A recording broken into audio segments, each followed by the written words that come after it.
Her offer for his land was 9 figures, delivered from the leather-trimmed interior of a car that hummed with silent electric power. His refusal was a single name, spoken into the damp, pine-scented air: her father's. Annalise Croft did not tolerate obstacles. She managed them. She acquired them. She dissolved them. The man standing in the mud was an obstacle. He wore worn denim and a flannel shirt that had seen years of labor. His boots were caked with the rich, dark soil of the valley. He leaned against a fence post he had just set, his knuckles skinned, a line of sweat on his brow. His name, according to the preliminary file, was Elias Thorne. He was the sole inheritor of the Gable estate. 3,000 acres of undeveloped, strategically vital land. Land her company, Croft Global, needed. The window of her sedan slid down without a sound. The air that entered was cool and carried the scent of wet earth and distant wood smoke. It felt foreign, unconditioned. She did not get out of the car. "You have a standing offer, Mr. Thorne," she stated. Her voice was clean, precise, a tool sharpened in 100 boardrooms. It was a generous offer, more than generous. He wiped his hands on his jeans, a slow, deliberate motion. He looked at her car, then at her. His eyes were the color of slate, and they held a stillness she found unnerving. "I know what it is. Then you know it's a price that could change your life." He gave a short, humorless breath that wasn't quite a laugh. "My life was already changed, Miss Croft." Money didn't have much to do with it then either. She felt a flicker of impatience. She dealt in numbers, in projections, in outcomes. She did not deal in folksy platitudes. Everything has a price. "Not this," he said. "Not this land." He pushed himself off the fence post and walked toward her car, stopping a respectful distance away. His presence was larger than she had anticipated. He was not just a farmer. There was a solidity to him, an anchor-like quality. "This land was entrusted to me by Eleanor Gable. She didn't want it broken up. She didn't want a resort built on her meadows. Mrs. Gable's wishes are noted, but they are not legally binding. The estate is yours. You are free to sell it." Lauded. "I am, and I'm not." This was the part she hated, the illogical, emotional component of a negotiation. It was inefficient. "Let me be direct. My company is prepared to increase the offer by 15%. That is my final number. It is a number that would allow you to buy half this state if you wanted." He looked past her, up the hill, toward the old Gable farmhouse, a simple, sturdy structure against the rolling green. "It's not about the money, then. What is it about?" He finally met her gaze again. The stillness was gone, replaced by something sharp and knowing. It was unsettling. It felt like being scanned, assessed, and filed away. "It's about a project your company ran 10 years ago, the Briar Ridge Dam. It's about a journalist named Lena Vance. The name was a ghost, a footnote in a decade-old liability report she had reviewed once, years ago, a closed case, a tragic accident, and it's about the man who signed off on the safety reports." A cold knot formed in Annalise's stomach. He took another step closer, his voice dropping, becoming quiet and heavy as stone. "It's about Harrison Croft, her father's name." The air in the car suddenly felt thin. The pristine, controlled environment of her vehicle felt breached. He held her gaze for 2 long seconds. Then he turned and walked back to his fence line, picking up his tools as if the conversation was over, as if he had just checkmated her in a game she didn't even know they were playing. Annalise's hand rested on the control panel. Her knuckles were white. She was no longer managing an acquisition. She was standing at the edge of a chasm. Her phone was out before the car was even moving. The connection was poor in the valley, cutting in and out. She barked instructions at her assistant, Jen, her voice tight with a fury she rarely allowed herself to feel. "I want everything on Elias Thorne.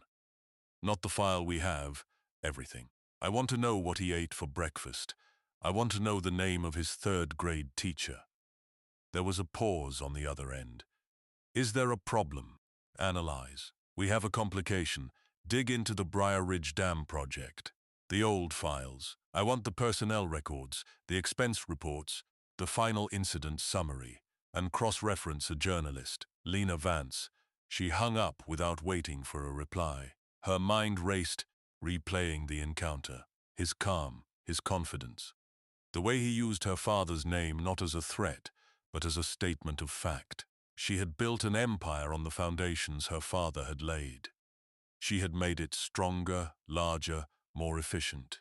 She had stripped away the old world sentimentality and replaced it with ruthless, data-driven strategy. But she knew the foundations had cracks, old stories, deals made in smoky rooms, things that were settled and buried long before she took over. The Briar Ridge Dam was one of them, a project that had run over budget and ended in a minor scandal and a tragic death. It was a file marked closed, a historical footnote, until now. She drove to the small, sterile rental cottage her company kept for executives on site visits. It felt like a cage. The minimalist furniture and grey walls were meant to be soothing, but they felt like a mockery of the vibrant, chaotic life just outside the windows. She paced the floor, the imported wool rug doing nothing to soften her agitation. Who was Elias Thorne? A farmer who had gotten lucky with an inheritance, or something else entirely? A ghost from a past she had meticulously curated and controlled. The email from Jian arrived 3 hours later. It was succinct, as always, but the contents were an earthquake. The file was attached. Subject: Vitas at Thorne. She opened it. Elias Thorne did not exist before 11 years ago. No birth certificate, no school records, no social security number that predated his arrival in this valley. He was a constructed identity. Jian had dug deeper. Fingerprints lifted from a property tax form filed in the county clerk's office. Run through a deep background federal database Jian had access to through a contact in corporate security. A match. His name was Elias Vance. Annalise stopped breathing for a moment. She scrolled down. Elias Vance, former senior forensic accountant for the Department of Justice, specialized in complex corporate fraud. He had a reputation for being relentless, for seeing patterns no one else could. He had brought down two of the largest financial institutions in the country. He had resigned abruptly 11 years ago, the day after his wife was buried. His wife, Lena Vance, the journalist. Annalise sank into a chair that felt suddenly hard and unwelcoming. Her entire assessment of the man, the dismissive, classist assumptions about the farmer in the mud, crumbled into dust. This wasn't an obstacle. This was an adversary. He wasn't a simple man protecting his home. He was a highly intelligent, deeply wounded man guarding a secret. The land wasn't just land, it was something else. Leverage, a memorial, a weapon. She looked at the picture on the file, a younger Elias Vance, in a suit, his face clean-shaven, his hair shorter. The eyes were the same, still as slate.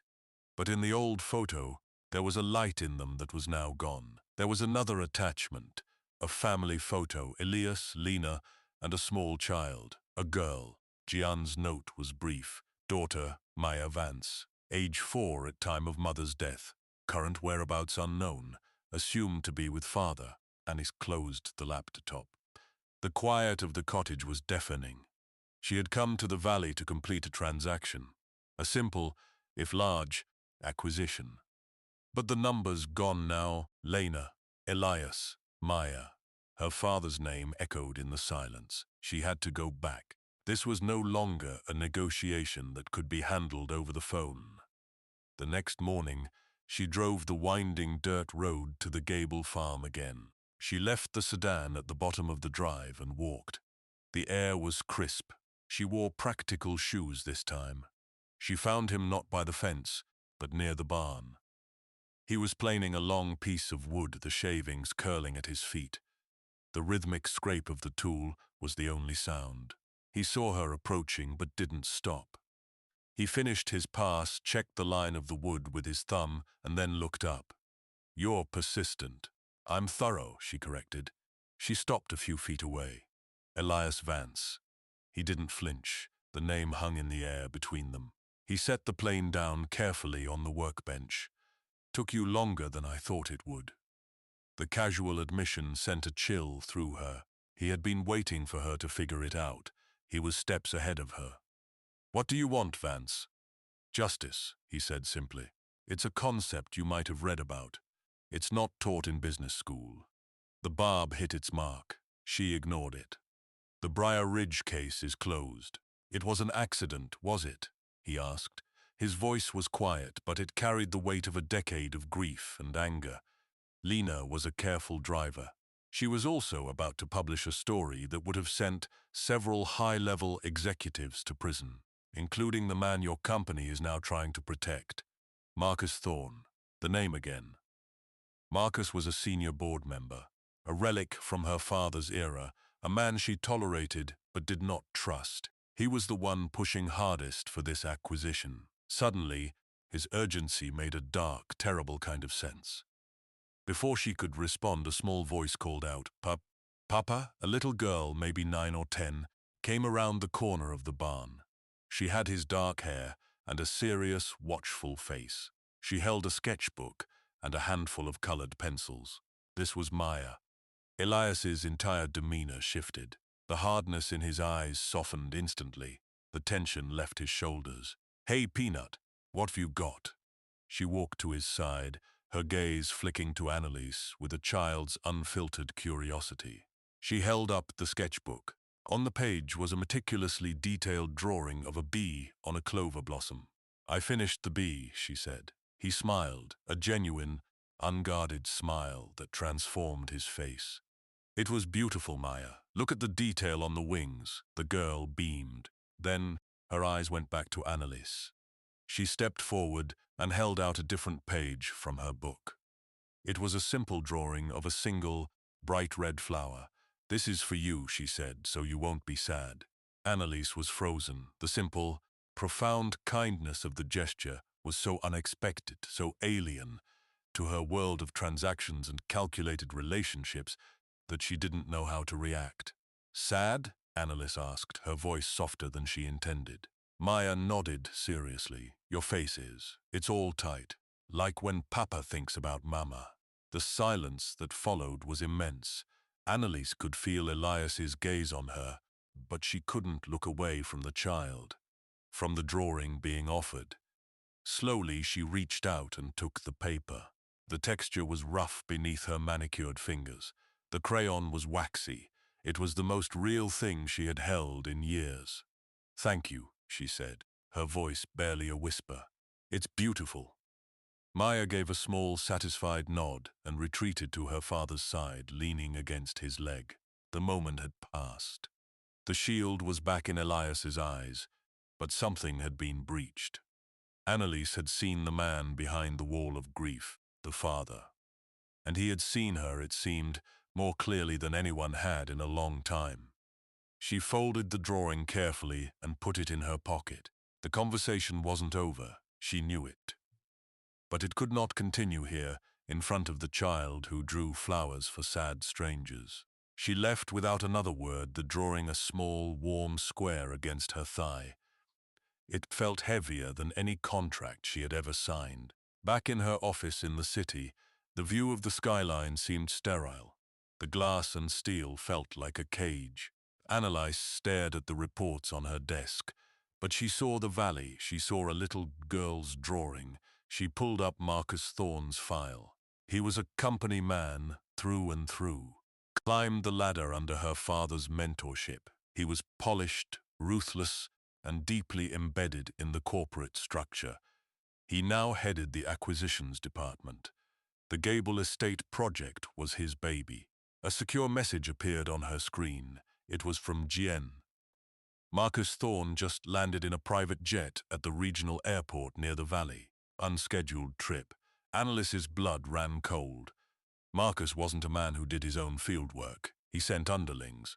His presence there meant the stakes were higher than she knew. He was there to handle the problem himself. She called Gian. Get me a breakdown of Thorne's financials for the last decade. All of it. Shell corporations, offshore accounts, family trusts. Burn whatever favors you have to. I need it yesterday. Next, she called the valley. She tried Elias's number, a cell phone registered under the Thorn alias. It rang and rang, then went to a terse, recorded message. Leave a message, Vance. It's Croft. Call me. Thorn is in the valley. He's coming for you. She hung up, a sense of dread coiling in her gut. She had warned him. But what could a warning do against a man like Marcus Thorn? A man who, if Elise was right, had already made one person disappear. Annalise stared out her window. The city below was a web of lights, a network of power and influence she knew how to navigate better than anyone. But the fight wasn't here. It was in a quiet valley, on a piece of land owned by a man who had already lost everything. Hours crawled by. No word from Elias. The sun set, painting the skyscrapers in hues of orange and purple. Annalise didn't notice. She was watching her encrypted message feed, waiting for Gian's report on Marcus. It arrived just after 10 p.m. The file was a labyrinth of deceit. Marcus had a network of shell companies. One of them, a Panamanian holding company called Viridian Resources, had received a massive, unexplained payment 10 years ago. The payment came from the primary contractor on the Briar Ridge Dam project.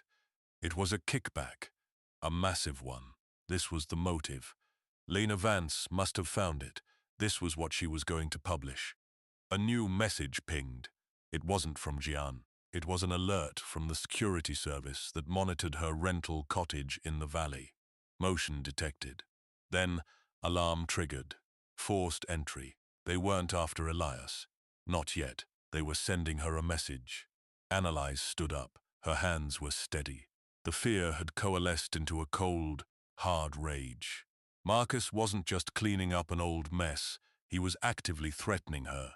He had crossed a line. She booked a charter flight. Within the hour, she was in the air, flying back into the darkness. She landed at the same regional airport Marcus had used. The rental car she had arranged was a plain, unremarkable sedan. She drove the dark, winding roads not to her compromised cottage, but toward the Gable farm. It was the only place she could think to go, the only place that felt safe. It was an irrational thought.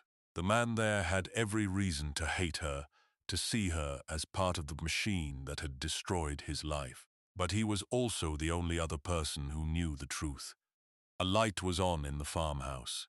She pulled up and cut the engine. The silence rushed in, filled with the chirping of crickets. She got out of the car and walked to the porch. Before she could knock, the door opened. Elias stood there, silhouetted against the warm light from inside. He wasn't holding a weapon, but he looked ready for a fight. "I got your message," he said. His voice was flat. "My cottage was broken into." They were sending a message. He looked at her for a long moment, his eyes searching her face. Then he stepped back. "Get inside." The inside of the house was simple, clean, and filled with the scent of sawdust and lemon oil. The furniture was handmade, solid, and beautiful. Books lined the walls. It was a home, not a house. A place of refuge he had built with his own 2 hands. Maya was asleep on the couch, a book open on her chest. A half-finished glass of milk was on the table beside her. Elias gently lifted her into his arms.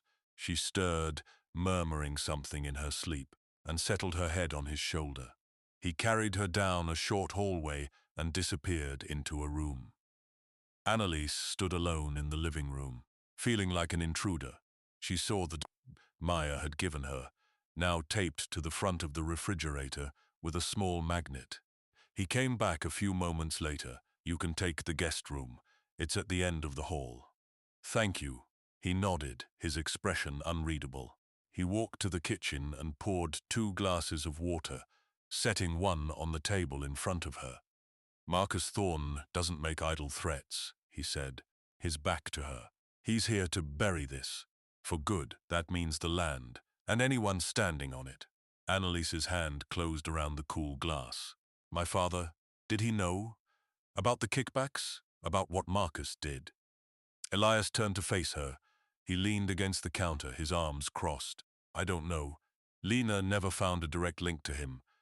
but he created the culture that allowed a man like Marcus to thrive. He looked the other way. At best, he was negligent. At worst, he didn't finish the sentence. He didn't have to. Annalise felt a profound sense of shame. It was a foreign emotion for her. Her father had been a titan, a builder. She had worshipped his legacy. Now she saw the rot beneath the gilding. "Why did Mrs. Gable leave you the land?" she asked, changing the subject. "Wanted it. Developers, ranchers. Why you?" "Because I brought her the mail," he said. Annalise stared at him, confused. Her mailbox is at the end of the lane, a quarter-mile. After her husband passed, it got harder for her to walk it. So I started picking it up for her on my way home, every day. Sometimes I'd stay for a cup of tea. Sometimes I'd fix a loose shutter, or bring her a jar of honey from my hives. He looked at a spot on the wall, his gaze distant. We didn't talk much about the past, not at first. But she was lonely, and so was I. We understood each other's silence. One day, she told me about her husband, Arthur. He was an engineer on the Briar Ridge project. A good man, she said. A man with principles. He quit before it was finished.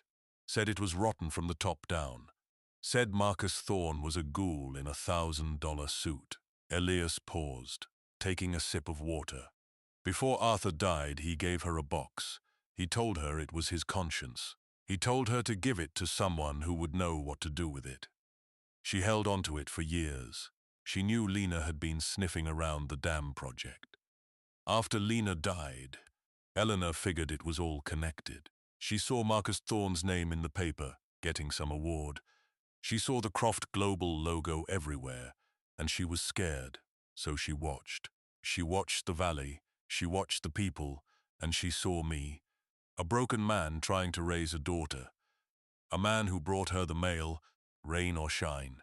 She decided I was the one. "So you have the box?" Annalise asked, her heart pounding. "The evidence?" "I have the box," he confirmed.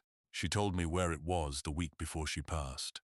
Where? Somewhere safe. The finality in his tone had not to press. She spent the night in a small, simple room. The bed was comfortable, the sheets clean and crisp. There was one painting on the wall, a landscape of the valley, amateurish but full of love. Through the open window, she could hear the sound of the wind in the trees. She didn't sleep. She lay in the dark, thinking about the chain of events, a daily kindness, a cup of tea, a shared silence.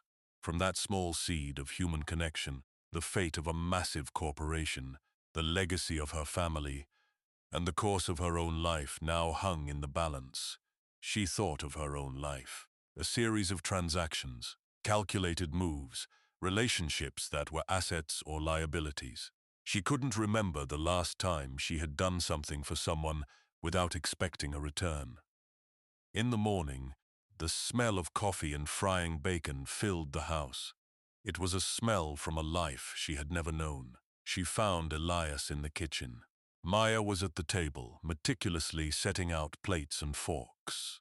"You should eat," Elias said. "It's a long day ahead." They ate in a comfortable silence. It was not the tense, strategic silence of a boardroom. It was a domestic quiet. Maya chattered about a dream she had, and Elias listened, asking questions with genuine interest. Annalise watched them, a strange ache in her chest.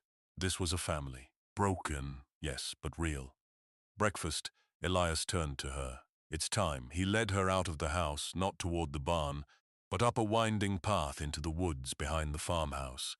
The air grew cooler under the dense canopy of leaves. He stopped at a clearing where an old stone foundation lay, overrun with moss. The remains of the original Gable homestead. In the center was a root cellar, its heavy wooden doors warped with age. Elias heaved the doors open. A wave of cool, earthy air washed over them. He descended the stone steps, and Annalise followed him into the darkness. He lit a lantern. The light flickered across stone walls and empty shelves. In the far corner, under a pile of old burlap sacks, was a heavy, sea-worn chest. He cleared the sacks away and lifted the chest, placing it on the ground between them. It was not locked. He opened the lid. Inside Wrapped in oilcloth was a thick ledger book and a small metal object, a USB drive. Elias picked up the ledger. Arthur Gable's handwriting was precise, the script of an engineer. It was a shadow diary of the dam project. Dates, times, conversations. Notes about concrete mixtures being altered. Warnings about geological instability that were ignored. Every entry was a nail in Marcus Thorne's coffin. He handed her the USB drive. "This is what Lena was after," he said. Arthur made a copy of everything. Memos. Signed orders from Marcus. Falsified safety inspections. The wire transfer confirmation for the kickback to Viridian Resources. It's all there. Annalise held the small piece of metal in her palm. It felt impossibly heavy. It was the truth. It was justice. It was a bomb. Her phone buzzed in her pocket. A text from Jen. "Board meeting, 9 a.m. Tomorrow." Marcus Thorne called it. Agenda item. Hostile seizure of key assets for corporate security. He's making his move. He's going to use the break-in at your cottage as a pretext to declare the situation a security risk and get the board to authorize a forced takeover of the Gable property. He's going to bury the evidence under a mountain of concrete. Annalise looked from the phone to the USB drive, then to Elias. His face was a mask of grim resolve. This was it, the end game. "He thinks he's cornered us," Annalise said, a new kind of energy flowing through her. "He thinks I'm a frightened executive he can sideline. He thinks you're a grieving hermit he can crush." She closed her hand around the drive. He's wrong. They spent the rest of the day in his small office, a room that had been Lena's. Her books were still on the shelves. Annalise felt like a ghost in someone else's life. She plugged the USB drive into her laptop. The files were meticulously organized. It was all there, just as Elias had said. A step-by-step chronicle of corporate malfeasance, greed, and murder. Annalise's mind, trained for strategic warfare in the corporate arena, went to work.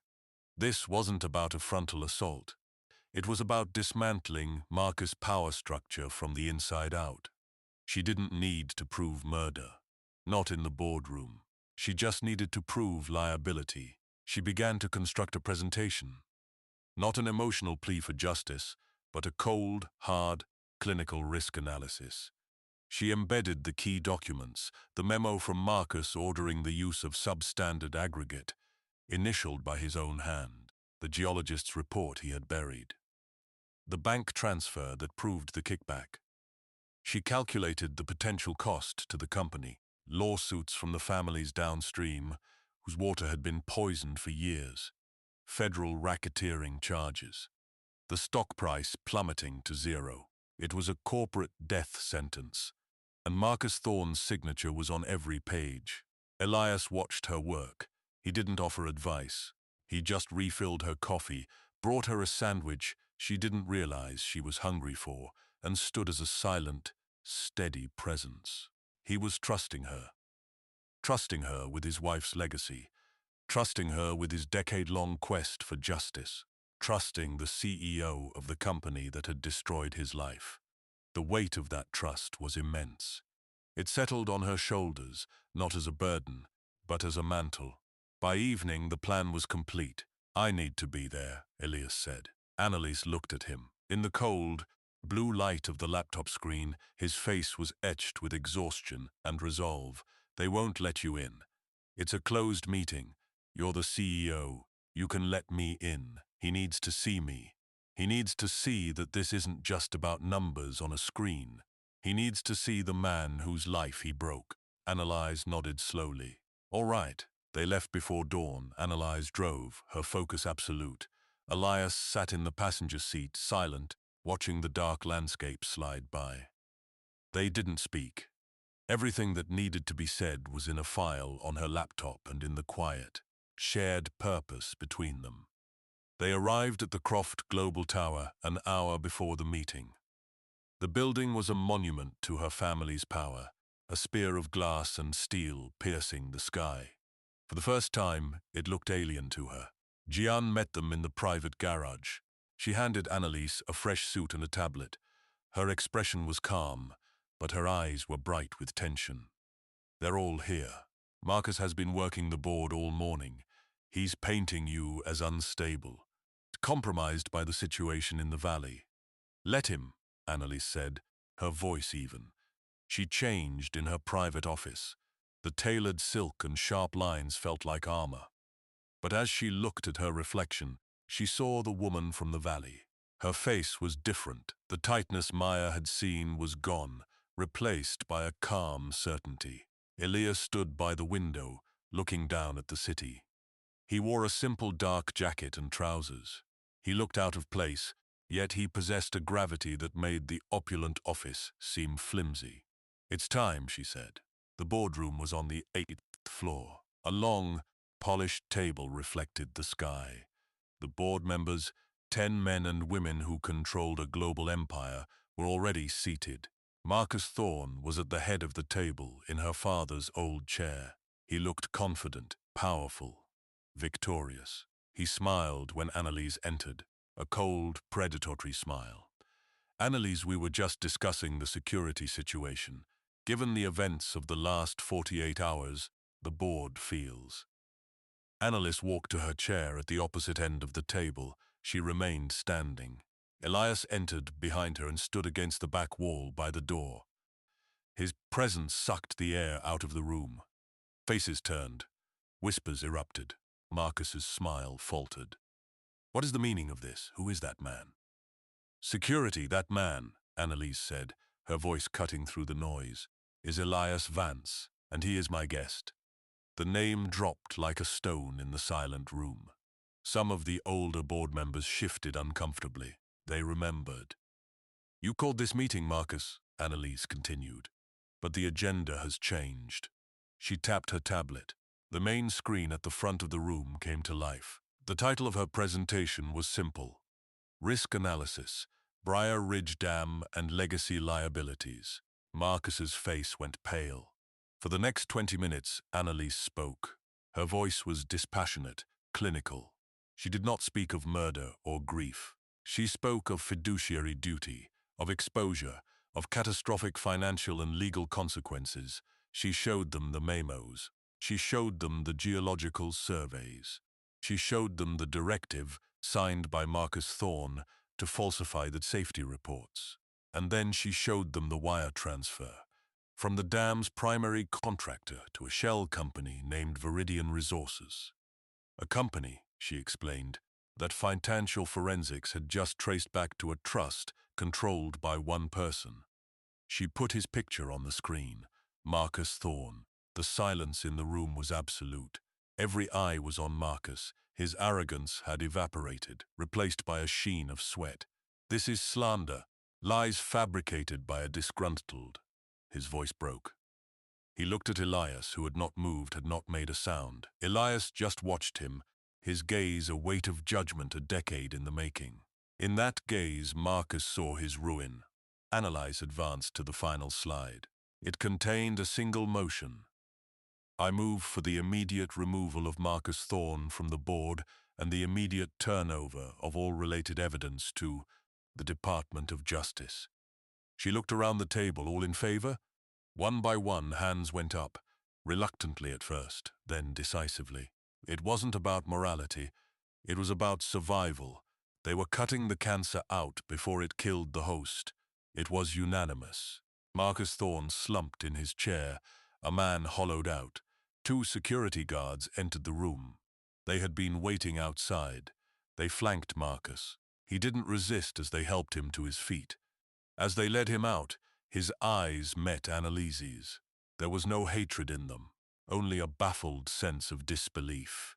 He had been beaten at his own game by a woman he had completely underestimated. When the door closed, Annalise looked at Elias.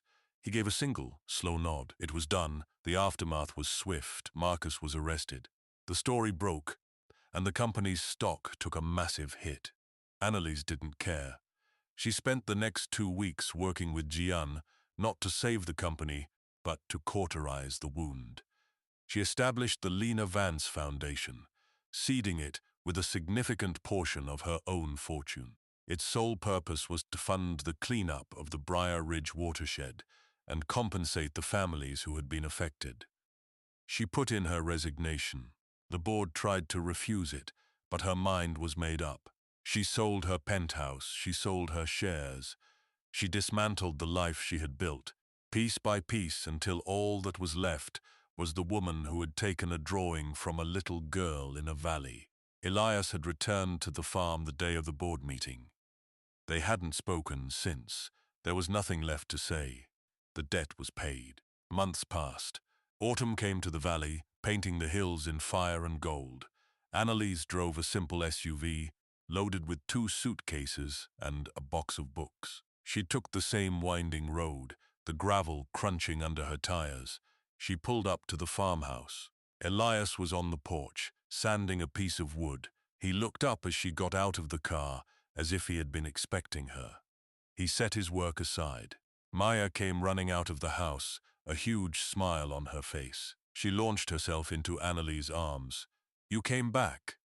"Back," Annalise said, her voice thick. That evening, as dusk settled, Elias and Annalise walked the fence line.